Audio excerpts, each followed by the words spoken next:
Okay, starting with you, Jackie, go ahead and introduce yourself and tell me the name of your organization, the title we should use for you on the air.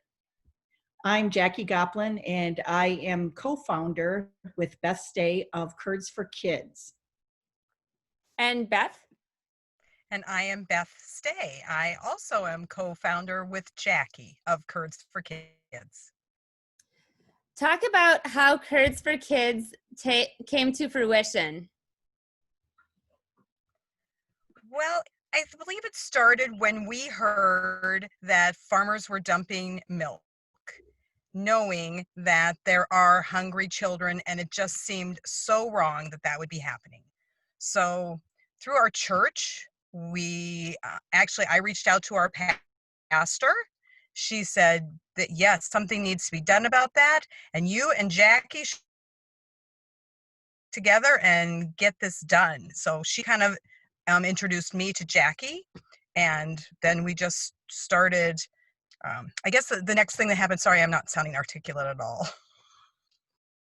You're fine. The next thing that happened is... Interrupt you for a quick second. The only issue is that your audio is a tiny bit choppy, and I think I could hear Jackie a little bit more clearly. So I might have her repeat some of the same information because I do want to have both of your voices. But yeah, just go ahead and continue with what you were going to say. You sound just fine, though. Okay, and the other thing I did is I just turned off my Wi-Fi because I'm kind of stretched from where the Wi-Fi is, so maybe that's going to help. So yeah, turning off your video, your sound sounds better already. So actually, go ahead and tell me, how did this organization come to fruition? Go ahead and start at the beginning.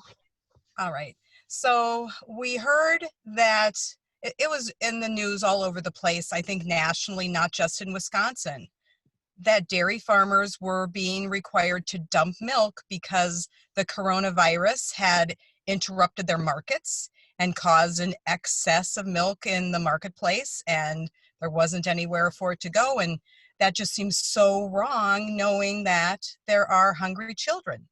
So I reached out to our pastor at Peace Lutheran Church in Pigeon Falls, Wisconsin, suggested that maybe Jackie would be a great person to work with because she knows so much about her family being in the dairy industry. So Jackie and I started working on it, and then her son actually heard about someone who was doing something with cheese curds. Do you want to tell about that, Jackie? Sure. Brad, the morning we were actually kind of brainstorming this, we got it, he interrupted us and he said, "Mom, have you seen this?" And it was a guy up in the New Richmond area. Rich Miller is his name, and he owns a milk hauling fleet of trucks. And so he started this. He watched somebody dumping their milk, and it's just heart-wrenching to do that. And he got some money together, talked to a few businessmen, and they were, doing cheese curd deliveries to food banks and to many schools in the area. So I called them up. I said, "Hey, how'd you do this?" And he was very gracious, shared all that he could, and he gave us his blessing to do the same thing in our area. And so we partnered with Feed My People and Peace Lutheran to get this 501c3 happening. And from Monday to Wednesday, we were up and running live Wednesday night with our website and donations. We've delivered 2 weeks of cheese curd deliveries. So Jackie, talk about how it works. Beth was giving an overview of kind of the problem where we were learning about farmers having to dump milk and products going to waste. And so what are the logistics? How does this organization work? How do people access it, for example, and how do you distribute it? Well, Beth and I are both in education, and in Trempealeau County, that was our focus. We belong to a 4-school consortium, Arcadia, Blair Taylor, Independence, and Whitehall. And we focused on those schools first. We got numbers of kids they were feeding and figured about a half a pound of cheese curd per kid and came up with some numbers. We placed an order with 2 different dairies, Lynn Dairy out of Granton, Wisconsin, AMPI out of Blair, Wisconsin. And then we arranged the delivery and the kitchen staff and the food distributors at the schools were thrilled to be delivering and handing out these cheese curds, a nutritious snack for the kids and their families. How many people are taking advantage of this program? I'm having a little trouble with that off the top of my head. Let's see. Um, let's say about 700 in Arcadia, about 300 in Blair. What would you say, Jack? Well, we could just divide our poundage in half, couldn't we? It's around 1,500 people, 1,500 kids. And Mhm. we're growing. We are adding Osseo and soon to add hopefully GET and get all the schools in our county. And Jackie, you're a farmer. Beth, are you also a farmer? I'm not a farmer. I live in a community though where there are farmers, and actually my husband's family were dairy farmers. But it's just really a very integral part of the culture in this area. If you're not a dairy farmer, you still know a dairy farmer. You know what the difference, how hard they work, and how much their industry was struggling even before coronavirus. And then to get hit with this on top of all that, it was just really kind of just a heartbreaking challenge to see it happening. And Jackie, you're still in the farming industry, correct? We are. Our son, Brad, is the little guy. When you remember, I don't know if you remember him, but he is 29 and he is in the dairy business. He's buying it out from Eric and Paul and my husband and his brother, and he is definitely in the business himself. 6th generation on the dairy farm. So talk about how you personally, how your family has been hit by this, what you've observed, and how it's impacted you all. I think it's important to know that for the last 5 years, we've been in an all-time low for dairy pricing. The price that we get for our milk, they go by hundredweight, and so much per hundredweight. And to break even for these farmers, it's normally between $16 and $18 per hundredweight. Right now, we're going to hit $10.50 per hundredweight, and that means actually in dollars and cents, we're losing about $12,000 a month. And yes, there's going to be some programs that will help from the government. We don't like government handouts, and they are not always equitable. In other words, we're on the small end of that chain, and we don't get near what it's going to cost to cover, our losses. So that part of it, and then when COVID came around, it displaced some of the markets we had. Schools definitely were, not buying all that milk to start out with, and that created an immediate glut of milk. And now we're catching up a little bit, and what we're doing is trying to purchase some milk and get it off that surplus list of milk that might have to be dumped. And the only reason or only way this is going to become really successful is if we keep spreading the idea. We have added Clark County to they just started doing it on Friday. We have added, I have a conversation coming up tomorrow with somebody from Eau Claire County. Jackson County is doing it, and of course up in New Richmond where it started. So if we keep growing, we might actually have a bigger impact, but it's all helpful. I think it gives the guys at the creamery a little bit of a boost, to know that somebody cares about them, somebody is working to help them solve this crisis, although they're basically giving away their product. We're buying them, but at the bottom of the barrel price for them. So okay, so just to wrap my head around how this is working, so I'm guessing that a farm like yours might have an excess of milk right now? It depends on who you sell your milk to. There's different dairies, different creameries, and what their markets are like.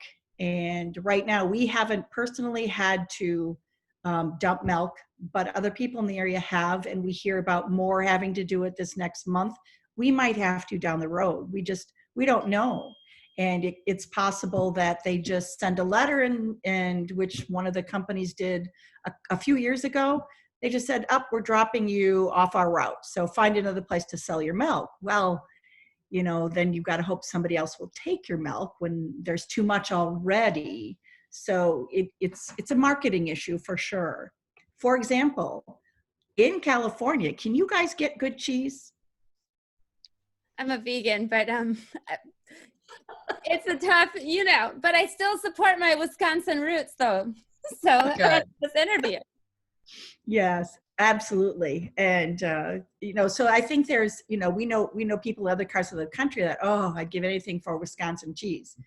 So, how do we fix that? I don't know. So your cheese product is mostly like, wait, where, may I ask you, where's your milk being sold to, or what market? Our milk is being sold to Lynn Dairy, and thus that's one of the people or one of the businesses that we're selling to, or buying rather, our cheese curds from, is Lynn Dairy. Okay. So for another farmer in your area, excuse all the logistical questions. The better I understand it, the better I can help my listeners understand it. So let's say that there's a farmer who has a market that, or who's selling their milk to somebody who needs far less milk right now. Could they then reroute their milk and sell it to one of these companies that's doing the cheese curds, or how might that work? At this time, I don't think there's any switching around from farmers. I think a farmer would be very reluctant to go say, I don't want you to pick up my milk. I'm going to try over here, unless you had a done deal before that, because it's a product that has to be picked up, every other day or sometimes daily. And you don't, it's normal that would happen. When the prices were different and milk was in demand, then you could go anywhere. Oh, they're going to give me $2 more over there, I'm switching. You see what I mean? But now when there's so much milk, the dairies, they just can't afford to take anyone on. And is it normal, Jackie? What I thought is you kind of make arrangements, a contract of sorts with someone to buy your milk, and that's who is going to buy your milk. Correct. Until you make a big decision to make a big change. So really, any individual farmer who is dumping, the only way we're directly helping them is hopefully we're buying from a creamery that they're selling to, which is going to maybe slightly increase the demand. But we don't really get anything directly from a particular farmer. No, the hope is the more we can expand this out is just to take more milk off the market, so that if somebody needed milk, they could say, hey, I know you're full over there. Can I buy a load from you?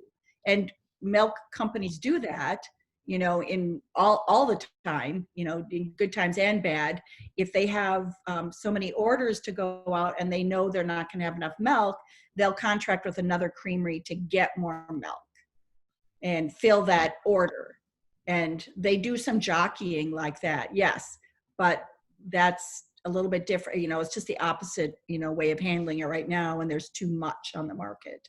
So we could hopefully help those farmers that are dumping their milk by just reducing the amount of milk out there. Okay, one more question for you, Jackie, then and then I'll have more, and then I'm going to put Beth on the spot for a little bit. Sure. So just a logistical question. It sounds like even in pre-COVID times, the price of milk that you were receiving was at an all-time low, where maybe you weren't even breaking even, or just barely. It was, yes. The farmers this year in 2020, they look at farm milk futures, which is a place that farmers check daily, and beef producers, hog producers, to see what the experts are predicting the price will be. So they were looking forward to 2020 being a good year of 16 to 18 or more dollars per hundredweight for their milk. And now it's just bottomed out. $10.50 would be a price that farmers were paid in 1970.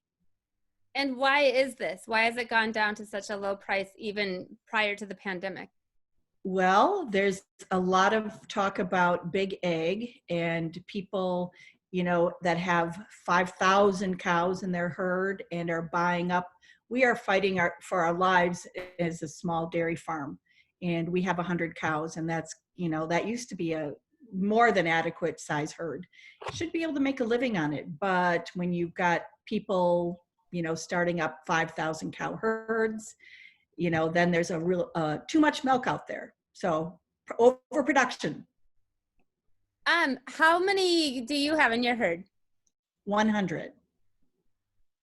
Okay. So one of One, the things we've been talking about, it's Earth Day, and California is definitely guilty of this. There's a number of factory farming type situations, and is that really what is driving small folks like you out of business? Not, I mean, that won't happen, knock on wood, but yeah, it's made it very difficult for us because in the rural areas, the farmer has been, drives the economy of these small towns. If the farmer's doing well, the town is doing well, the school does well, and everything is, going, in good shape financially. But when the farmers struggle, then the other businesses that rely on us struggle because we're not buying new. We're looking to fix and do everything we can to save money and batten down our hatches so that we can survive. And we're not owned by insurance companies or they say the term too big to fail. Well, we're not one of those. So okay. yeah. So thank you for clarifying, and I'm sending you positive thoughts. Okay. So Beth, Jackie's been really breaking down all the logistics of farming. Can you tell that I wasn't raised on a farm? Wow. But I'm not far from them. Nevertheless, though, I'm curious. So you didn't have a farming background either, but like you said, like everybody from the area like cares about people in the industry. And if you don't have a farm, you know somebody who does. So it sounds like you knew about people who are dumping milk, but probably also, I'm guessing you knew of a need. If your product is going out to 1,500 people, is that the number you said, 1,500? Mm-hmm. Yeah, the product is going out to 1,500 people in the area. That means that there was a need.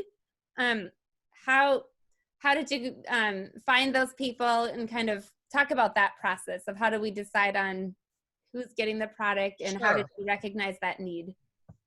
The way to understand that, or maybe you need a little bit of context, when the coronavirus hit and schools closed, if you think about it, there are many students who depend on schools for their food every day. They get their breakfast and their lunch at school 5 days a week. Suddenly, those students are not in school, and the question would be then, where are they going to get that food from? Many parents, for whatever various reasons, may not be able to provide those meals. And what happened almost immediately, the schools in our area, in combination with the USDA, is funding it. The schools arrange for students to get meals from schools. So some schools are doing it where they give the breakfast and lunch every day still to students, even though there's no school. What more of them have tried to do is switch over to a weekly plan. That's mostly what the schools we are working with have. So they're the students have signed up either because, normally it's because they have some type of a need. Sorry if I lost you there. So normally students have signed up because they have some type of a need and they're going to get their meals from their schools just to cover their basic food security needs. Knowing that that was going on, that was something that was easy for us to sort of pony up on. And so we provide the curds to the schools. Again, as Jackie mentioned earlier, we work with the schools to understand the numbers of students that are receiving the meals. That helps us know the quantity of curds to deliver to the schools so that they can then, when they're passing out milk, juice, fruit, whatever they are passing out to students for those daily meals, they're adding a package of cheese curds or two for a larger family. That's helpful. And can you talk about kind of, if either of you know, give us a picture of kind of the socioeconomics or of the people in the area? Like what some people in our listener area might have no idea about what does the population look like in terms of socioeconomic backgrounds in rural Wisconsin? Well, I'll start. Maybe Jackie's going to want to add to that. I would say rural Wisconsin is not a wealthy by any means socioeconomic area. Not to say there are not wealthy people, there definitely are. But as a rule, as you've seen that many of our people are dairy farmers, as Jackie discussed, they're struggling. Whatever other types of jobs they have, a lot of our communities don't even have big major employers. The ones that do, for example, the community I teach in, or sorry, not teach, I'm a paraprofessional in Arcadia, Wisconsin. And that school district is the fourth, if you want to say poorest, school district in our state. That gives you some idea of the challenges. They have about 2 major employers in that town, and one of those 2 major employers has had significant layoffs. So those people maybe are not fully caught in the safety nets of our unemployment system that our government provides. So they are definitely struggling. Talking about Ash, am I still muted? Let's see. Can you hear me? Mhm. Yes. Okay, you're talking, so Ashley Furniture is the major employer, and who else do we have in Arcadia? I think they go by Pilgrim's Pride. Is that right, Jackie? It's a chicken Pilgrim. processing plant, or Golden Plump. Used to be Golden Plump. Okay, and now it's Pilgrim's Pride. And also the area, like the demographics have changed from it being mostly a working class white community to now it's a little bit much more mixed than it was, for example, during my childhood. So do you want to talk about kind of the cultural backgrounds of folks, just to give people a sense of who's in the area? In my school district, especially in the younger grades, it is definitely more than 50% Hispanic. In the upper grades, it's a little more balanced, but I think that's just a reflection of as the children are growing up and moving through the years of school and the change in the community. So we have a very bilingual requirement and culture in our school. And Whitehall, you're used to, I mean, we were Norwegian and as German as they came, in your day, Sharon, and now it's different. We have not what Arcadia has, so I would say maybe 20% or a little bit less of Hispanic background in our school. We definitely have Mr. Johnson, the Spanish teacher, now works as a translator all the time. He's very busy. And is it and are all of these families able to, do we have kind of a mixture of families from across the board taking advantage of the Curds for Kids program and lunches, as far as both of you know? Yes, no one is Absolutely. denied. Normally for the free and reduced lunch program, you have to apply for it. This is no questions asked. Anyone who wants to they just need to sign up so they know how much food to have on hand. And they provide meals for 7 days a week. They just combine with the backpack program, which we already had in place for weekends. Now it's just 7 days a week, all on Wednesdays is our distribution day. And they get many bags of groceries. Okay, so this is a broad question. So when, basically most of the news wherever we go, I mean, we could watch COVID-19 reports 24/7, but talk about what is it like in your community? How hard is it hit the area? What are people what's your experience been navigating in your area at this particular time? Well, I guess on a dairy farm, life hasn't changed much because we still have to milk the cows. So we are thankful where we are located that we're out in the country and we can still go about our daily business, and thank God for technology because we can stay connected. So right here, our life is pretty good. And I think the rest of the community is adjusting, and most with a positive attitude and keeping their distancing. And I don't think there's a lot of violators. I'm not out to check them though. But I think they're enduring well. We have live stream church, so we're very thankful for that. Beth, Do we only have one case in our county, Jackie? And that we had one COVID case reported in our county, but that was somebody who's not from our county. They were transferred to us to the hospital for another condition and tested positive while they were in Whitehall. So they're not there anymore, and that's the extent of it so far. So we kind of feel like in Trempealeau County that maybe we're still waiting for it to hit. We're living cautiously. I and my husband help take care of his father. So we, a very elderly and compromised father. So we try to be hyper conscious about our social distancing.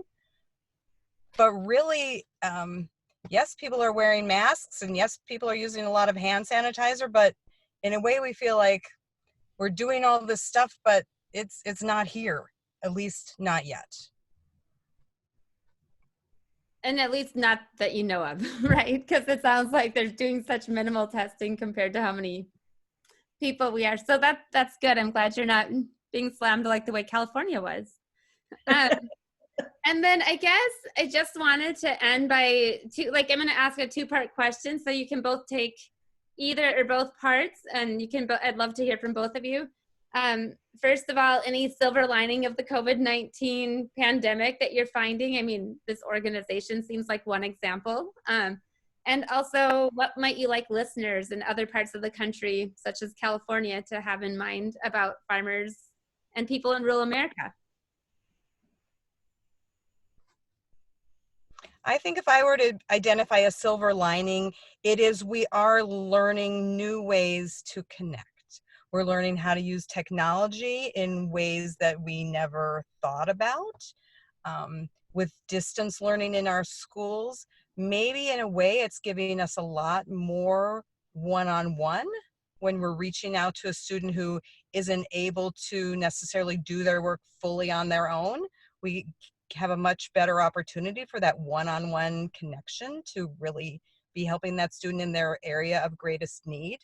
So maybe that's a silver lining.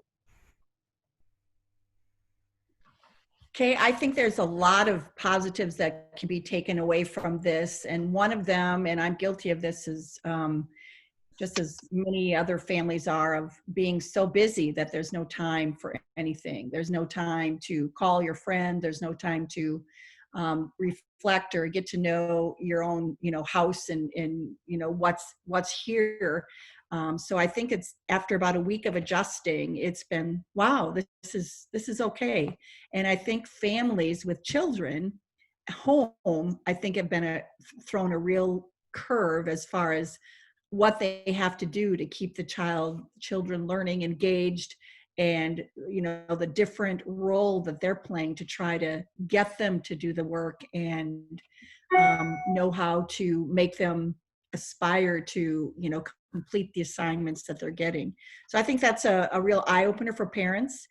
And with what I can take away from this, there's a lot of positives, like Beth said, with technology and just thinking a different mindset about how you can do things that can make sense in this crazy world right now. I think that hopefully for the farmers, they will see an improved market, and maybe somebody will actually listen to their cry for help when they see food being plowed under and milk being dumped. It's a horrific sight. It's very emotional for us farmers. And I think there's something everybody can do really almost every day is think about how can they actually purchase dairy products themselves and use them. Buy some milk, buy some cheese, make a really nice something with your cheese on your casserole, and just really make an effort to support the dairy industry, because if we lose our small family farms and we're left only with, as Jackie calls it, big ag, it is not going to be a pretty picture for what our society is going to have. I really want the small family farm to survive. So perhaps when you're saying buy some cheese or buy some dairy products, also pay attention to the label and consider, give us some small labels that would be helpful. What labels would be helpful to support farmers like the ones in your area? Lynn Dairy, AMPI, There's Nasonville. There's a lot of, you can't even imagine how many brands there are out there. But Wisconsin usually is very proud of their products, so it would say Wisconsin on it. And that's one of we're the best cheese making state in the country. And so we're pretty proud of that. So that should be on the package as well. But yes. When they say that California cows are happy cows, which they don't spend a lot of money on, they don't do as much advertising as they do when I first came, but I'm like, no, they're not happier. The happier cows are probably there. They have more room. But another clarifying question. So I know that you both have a background in education because Jackie was my band teacher. Beth, you said you're a paraprofessional in Arcadia. Yes. What's your role? I'm a paraprofessional in the high school for special education students. Does that mean you're like an assistant special education teacher or? Yeah, so I would go into classrooms and either help students during the actual class time, be an extra interactor in addition to the teacher. And then also I would know what the students are being asked to do so that I can help them outside of class, say in a study hall. Okay. And so you're still working? I am. Well, I You're work. both still working? Yes. I Okay. work 3 days a week.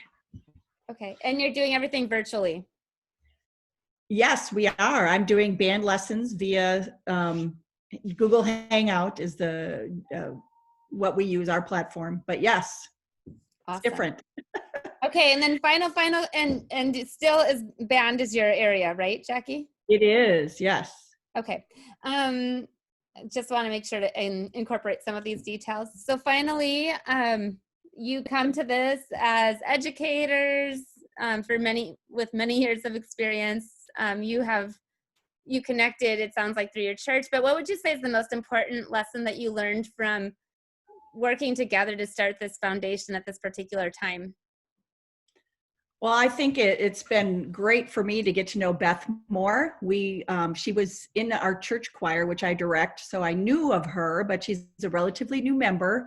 And so getting to work with her has been a delight. She's very well-versed and we both have a lot of resources with our family to bring to the table. So it's been a good match for us, and it's been wonderful to see how many people step up to help and to spread the word and to give.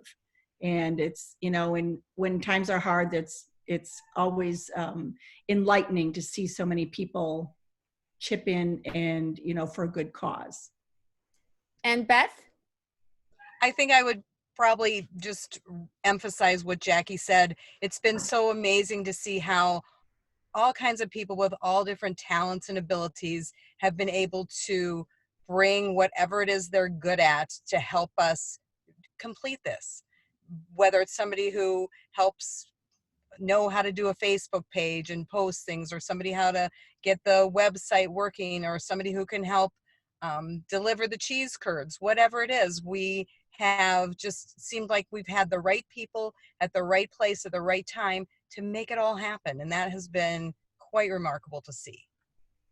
Okay. And the best idea best comment that we get is that we're connecting two different groups. We're helping farmers and we're helping families, and they like that idea, and they are, willing to give for that. Awesome. And then the website for your organization is? Curdsforkids.org. Okay, awesome. And it's going to kick me off of Zoom because we're at 40 minutes. So thank you both. I will send you a link so you can hear your story on the news this weekend. Thank you so much, Sharon, for reaching out to us. Let us know if you need anything else. Okay, don't be surprised if you hear from me. Take good care. Okay, thank you. You too. Okay, bye. Bye.